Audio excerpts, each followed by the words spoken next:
નમસ્કાર દોસ્તો, આજે થઈ છે 9 જુલાઈ અને બુધવારને આપણે અત્યારના સવાર પછીના બપોર સાંજ અને રાત્રિ સુધીના હાલના તાજા હવામાન સમાચાર જાણીએ.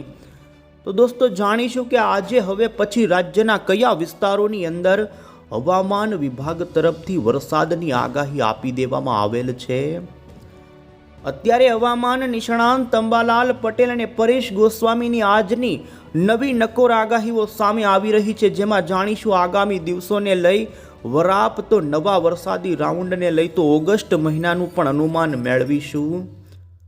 આ બધા સમાચારોની વચ્ચે દોસ્તો ફરી એકવાર આવનારા દિવસોમાં જે લાંબી વરાપ મળવાની આગાહી હતી, જેમાં અત્યારે મોડલોની અંદર મોટો ફેરફાર થઈ ચૂક્યો છે અને અત્યારે ચોંકાવનારી અપડેટ આવી છે ને જાણીશું કે શું દોસ્તો આગામી દિવસોમાં વરાપ મળશે કે નહીં, ને જો મળશે તો કેવી, ને વરસાદ સાથેની તમામ અપડેટો જાણીએ દોસ્તો. આ ખાસ આજના વિડીયોને તમે અંત સુધી જોવાનું રાખજો.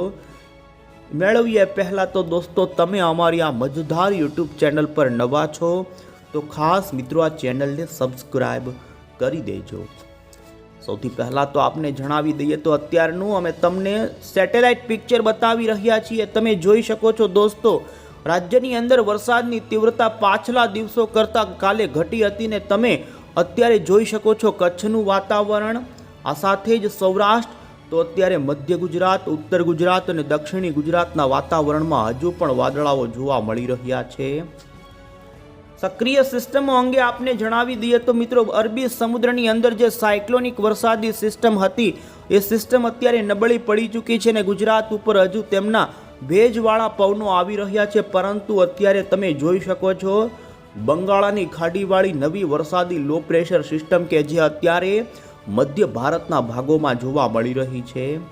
અત્યારે તમે જોઈ શકો છો નાગપુરથી લઈ રાયપુર વચ્ચેના ભાગોમાં એ સિસ્ટમના વાદળાઓ ગાજવીજ સાથેનો વરસાદ મધ્ય ભારતમાં આપી રહ્યા છે ને અત્યારે આપણા ગુજરાત રાજ્યમાં પણ એ સિસ્ટમના આઉટર ક્લાઉડો અત્યારે દક્ષિણી ગુજરાત અને મધ્ય ગુજરાતના ભાગોમાં આવેલા જોવા મળી રહ્યા છે.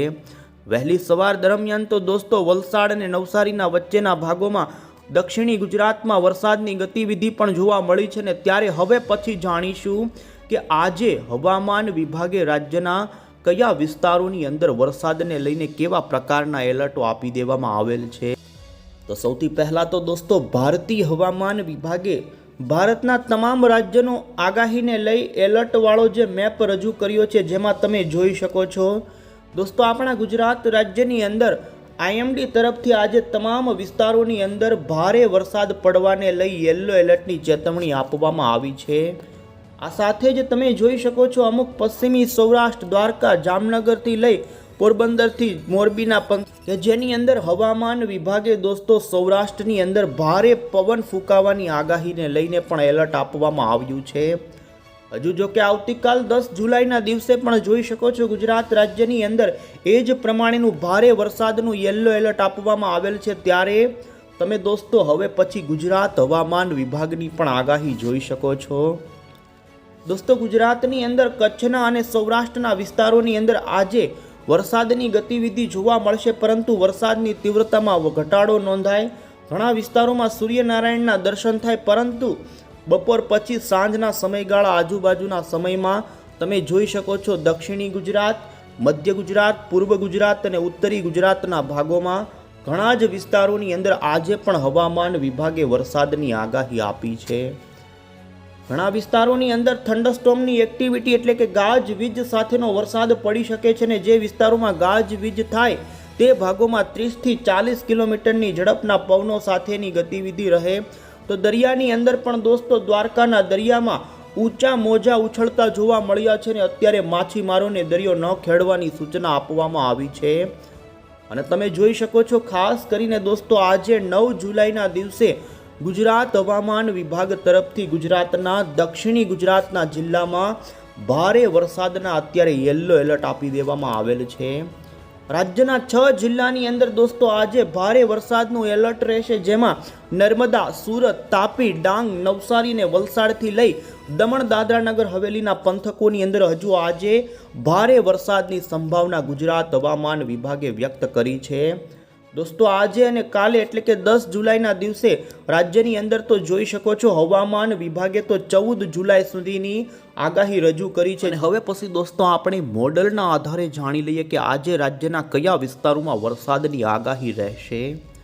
તો તમે દોસ્તો જોઈ શકો છો આજે ગુજરાત રાજ્યની અંદર વરસાદની વધુ સંભાવના દક્ષિણી ગુજરાતના જિલ્લાઓમાં હજુ પણ જોવા મળી રહી છે.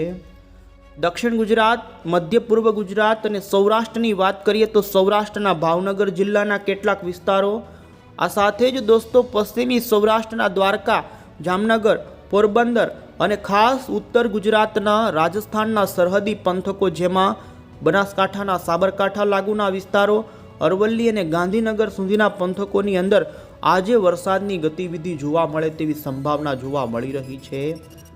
મધ્ય ગુજરાતની વાત કરીએ તો દોસ્તો મધ્ય ગુજરાત લાગુના વિસ્તારોની અંદર તમે જોઈ શકો છો અમદાવાદ લાગુના આણંદ, ખેડા, નડિયાદ, વડોદરા, છોટાઉદેપુર, ગોધરાના પંથકોની અંદર આજે છૂટો છવાયો હળવા ભારે ઝાપટાથી માંડી હળવો વરસાદ નોંધાય તેવી સંભાવના હજુ પણ આજે બની રહી છે. દક્ષિણી ગુજરાતની વાત કરીએ દોસ્તો તો દક્ષિણી ગુજરાતના એમાં પણ વલસાડ એ લાગુના મહારાષ્ટ્રના પંથકો છે, ડાંગ એ લાગુના જે પણ કપરાડાથી માંડીને સાપુતારાથી આહવાથી લઈ તાપી, સુરતના અને છેક ભરૂચ સુધીના કોસંબા સુધીના પંથકોની અંદર આજે છૂટા છવાયા ભાગોની અંદર હળવો મધ્યમ તો હજુ ઘણા ભાગો એવા હશે કે ત્યાં દોસ્તો 2 ઇંચ કરતાં પણ વધુનો વરસાદ નોંધાઈ શકે છે. દક્ષિણ ગુજરાત, મધ્ય પૂર્વ ગુજરાત અને સૌરાષ્ટ્રના પૂર્વ સૌરાષ્ટ્રના ભાગોમાં આજે દોસ્તો ગાજવીજ સાથેની ઘણા ભાગોમાં વરસાદની ગતિવિધિ જોવા મળી શકે છે. તો વધુમાં તમે સૌરાષ્ટ્રના અન્ય વિસ્તારો ઉપર પણ નજર કરી શકો છો. તો દોસ્તો ખાસ કરીને અમે તમને અમરેલી, જૂનાગઢ, ગીર સોમનાથ, રાજકોટ, જામનગર લાગુના વિસ્તારોમાં હળવા મધ્યમ વરસાદી રેડા ઝાપટાથી માંડી અમુક વિસ્તારો એવા બની શકે કે ત્યાં હળવી વરસાદની ગતિવિધિ જોવા મળે. દોસ્તો મોટા ભાગે સૌરાષ્ટ્રની અંદર જોવા જઈએ તો સૂર્યનારાયણના આજે દર્શન થશે, એક વરાપી માહોલ ઊભો થઈ શકે છે, પરંતુ આકાશમાં વાદળાઓની સાથે આ પ્રકારની ગતિવિધિ રહે. તો બીજી તરફ કચ્છની વાત કરીએ તો કચ્છની અંદર પણ દરિયાના કાંઠાના ભાગોમાં તમે જોઈ શકો જેમાં નલિયા, આ સાથે જ ભચાઉ આજ અહીં જોઈ શકો છો, મુન્દ્રા, માંડવી, ગાંધીધામના દરિયાના વિસ્તારોની અંદર અરબી સમુદ્રમાંથી આવતા ભેજવાળા વાદળોને લઈ ઝાપટા સ્વરૂપેની ગતિવિધિ હજુ પણ આ પંથકોમાં નોંધાઈ શકે છે. આમ દોસ્તો રાજ્યમાં પાછલા દિવસો કરતાં આજે વરસાદની ગતિવિધિમાં ઘટાડો થઈ જાય, પરંતુ રાજ્યની અંદર દોસ્તો આવનારા દિવસોમાં શું સંપૂર્ણ વરાપ મળશે કે નહીં એ જાણતા પહેલાં અત્યારે દોસ્તો જે ઇન્ડિયન મોન્સૂન ડિપાર્ટમેન્ટ તરફથી સક્રિય બંગાળની ખાડી અને અરબી સમુદ્રની સિસ્ટમોનું બુલેટિન જાહેર થયું તેમાં તમે જોઈ શકો છો બંગાળની ખાડીની અંદર ગઈકાલે જે લો પ્રેશર હતું જેને લઈને માહિતી આપતા જણાવવામાં આવી છે કે આવનારા 2 દિવસની અંદર આ સિસ્ટમ છત્તીસગઢ અને લાગુના ઝારખંડના ભાગોને પાસ કરી અને મધ્યપ્રદેશ અને રાજસ્થાનના ભાગો ઉત્તર પશ્ચિમની દિશા તરફ આગળ વધી શકે છે.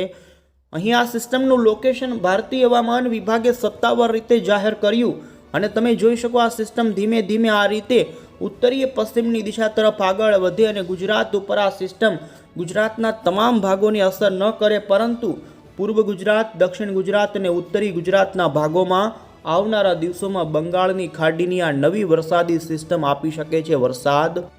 અને જેને લઈ દોસ્તો હવે પછી આપણે આગળના દિવસોની પણ આગાહી જણાવીએ. તો જેમાં આપણે 10 જુલાઈની આગાહી જોઈએ તો તમે જોઈ શકો છો 10 તારીખે પણ દક્ષિણી ગુજરાત, મધ્ય ગુજરાત અને સૌરાષ્ટ્રના કાંઠાથી કચ્છના કાંઠાના ભાગોમાં હળવો મધ્યમ તો અમુક સીમિત વિસ્તારોની અંદર દક્ષિણ ગુજરાતમાં ભારે, બાકીના વિસ્તારોમાં ઝાપટા સ્વરૂપેની ગતિવિધિ રહે. રાજ્યમાં દોસ્તો આવનારી 36 કલાક વરસાદની તીવ્રતા ઘટે, એક વરાપી માહોલ રાજ્યમાં ઊભો થાય, સૂર્યનારાયણના દર્શન થાય. 11 તારીખની રાત્રિથી જોઈ શકો છો દોસ્તો રાજ્યમાં ફરી પૂર્વ ગુજરાત, દક્ષિણ ગુજરાત લાગુના વિસ્તારોમાંથી વરસાદનો એક નાનો રાઉન્ડ ફરી શરૂ થઈ શકે.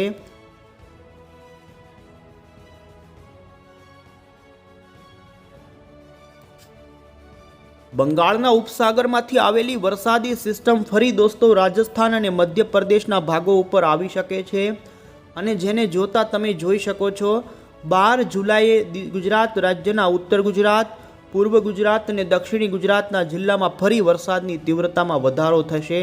તો સૌરાષ્ટ્રની અંદર પણ ઝાપટાનું પ્રમાણ 12 તારીખે વધે તેવી સંભાવના. તો દોસ્તો આ રીતે રાજ્યમાં આગામી કહી શકાય કે 2 થી 3 દિવસ સુધી વરસાદી માહોલની અંદર ઘટાડો રહે, પરંતુ 12 જુલાઈથી ફરી રાજ્યની અંદર વરસાદની તીવ્રતામાં વધારો થઈ શકે છે. અને તમે જોઈ શકો છો 13 જુલાઈના દિવસે તો બનાસકાંઠા, અરવલ્લી, મહીસાગર, દાહોદ, મધ્ય ગુજરાત લાગુના પંચમહાલથી લઈ અને છોટા ઉદેપુર લાગુના પંથકોની અંદર તો ભારે તો અમુક વિસ્તારોમાં અતિ ભારે વરસાદ પણ શરૂ થઈ જાય. તો દોસ્તો વાત હતી કે રાજ્યમાં લાંબી વરાપ મળવાની અત્યારે હવામાન નિષ્ણાંતો પણ આગાહી કરી રહ્યા છે, પરંતુ મોડલોની અંદર આ પ્રમાણેની એક મોટી અપડેટ આવી છે, જેમાં 12 તારીખ, 13 તારીખ અને 14 તારીખ ફરી બંગાળની ખાડીવાળી વરસાદી સિસ્ટમ તમે જોઈ શકો છો ગુજરાત રાજ્યમાં વરસાદ આપશે. એટલે સંપૂર્ણ વરાપ નહીં મળે એમાં પણ 12, 13, 14 તારીખે રાજ્યમાં દક્ષિણ ગુજરાત, મધ્ય પૂર્વથી લઈ સૌરાષ્ટ્ર અને કચ્છના વાતાવરણમાં પણ પલટો આવી શકે છે અને ફરી વરસાદી માહોલ રાજ્યમાં જામશે. આમ તમે જોઈ શકો છો હજુ 15 તારીખ, 16 તારીખ અને આગળના દિવસોના અમે તમને મોડલોની અંદર ચાર્ટો બતાવી રહ્યા છીએ. બંગાળના ઉપસાગરની વરસાદી સિસ્ટમ આ વખતે ખૂબ જ ધીમી ગતિથી ઉત્તરી ગુજરાતના ભાગો પરથી પસાર થવાની છે અને ગુજરાત રાજ્યમાં આગામી દિવસોની અંદર દોસ્તો વરસાદની ગતિવિધિ હજુ પણ શરૂ રહે અને રાજ્યમાં સારી એવી વરાપ હજુ પણ ન મળે તે પ્રમાણેની અત્યારની અમે તમને સૌથી મોટી અપડેટ આપી રહ્યા છીએ. દોસ્તો આપણે હવામાન નિષ્ણાંતોની પણ આગાહી જોઈએ તો પરેશ ગોસ્વામીએ દોસ્તો 12 જુલાઈ સુધી રાજ્યમાં છૂટો છવાયો હળવો વરસાદ નોંધાય ઝાપટા સ્વરૂપેનો, તો ત્યાર પછી 12 થી લઈ 19 તારીખની વચ્ચે રાજ્યમાં વરાપ આવે તે પ્રમાણેની તેમણે આગાહી કરી છે. વધુમાં તેમણે 19 જુલાઈ પછી રાજ્યમાં આવનારા દિવસોમાં બંગાળની ખાડીમાં નવી વરસાદી સિસ્ટમ બને અને 10 દિવસ પછી ફરી રાજ્યમાં વરસાદની શરૂઆત, નવો રાઉન્ડ આવે તેવી તેમની આગાહી છે. તો અંબાલાલ પટેલે આગાહી આપતા જણાવ્યું છે કે દોસ્તો આજથી લઈ 15 જુલાઈની વચ્ચે રાજ્યના ઘણા ભાગોમાં ભારે વરસાદ પડી શકે છે. તો વધુમાં તેમણે દોસ્તો આ મહિનાના અંતિમ દિવસોની અંદર 8 થી 10 ઇંચ સુધીનો વરસાદ નોંધાય 22 અને 30 તારીખની વચ્ચે, તો ઓગસ્ટ મહિનાની અંદર પણ 2 થી 9 ઓગસ્ટની વચ્ચે વરસાદની આગાહી કરી છે.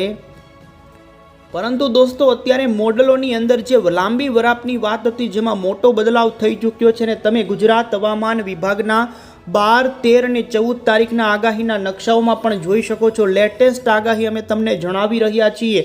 ઉત્તર ગુજરાત, કચ્છ અને દક્ષિણી ગુજરાતના ભાગોમાં ફરી ભારે વરસાદના યલો એલર્ટો આપી દેવામાં આવ્યા છે. આમ રાજ્યમાં 12 તારીખ પછી પણ રાજ્યમાં વરસાદ સતત શરૂ જ રહી શકે છે. એક દિવસ વરસાદ પડે તો બીજા દિવસે ન પડે તે પ્રમાણેની ગતિવિધિ રહે અને દોસ્તો લાંબી વરાપ હજુ મળે તેવી સંભાવના જોવા નથી મળતી ને 20 જુલાઈ સુધી એ જ પ્રમાણેનો માહોલ જોવા મળે.